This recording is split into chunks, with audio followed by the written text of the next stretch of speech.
They are some of the first in a Europe-wide effort to place hundreds of minors, all of them traveling and living without parental guidance. These 47 children were headed for Germany. In all, it's hoped 1,500 unaccompanied young people will be allowed to relocate. We are striving to provide help as part of a European solution.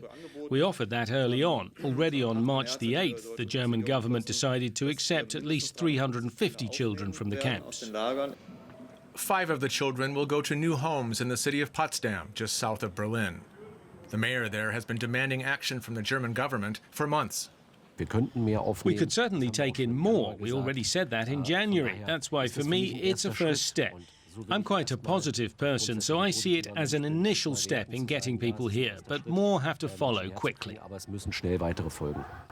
Indeed, even if this program is successful, it will still leave more than 3,500 unaccompanied minors in the camps. The first 47 young people in the program to touch down in Germany, here in Hanover, will be quarantined before moving on to their new lives, far from the harsh conditions of the Greek island camps and even further from their home countries of Syria, Afghanistan, Iraq, and Eritrea. For more on that, we're joined now by journalist Antti Karasava in Athens. Antti, I appreciate your being here. Let me start with the first question that jumps out for me. Why are only children being moved out of the camps? Right. Well, this is a plan which the Prime Minister here, Kyriakos Mitsotakis, hatched very, very early on after his election here last year. And it has to do basically with the fact that Greece is coping with 100,000 migrants who are trapped here in the country, and resettlement and relocation programs with Europe have effectively halted.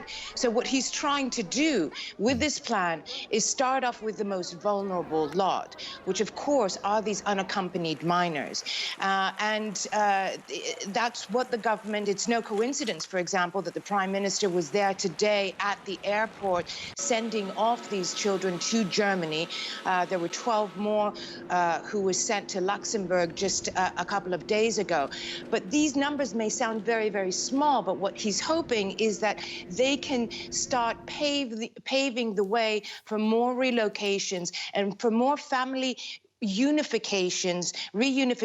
Many of these children have families in the West. They were split during their harrowing journeys from Afghanistan and Syria here. I get it. Now, Greece apparently welcomed this EU initiative, but what specific measures has the country taken to protect people living in the camps from the pandemic?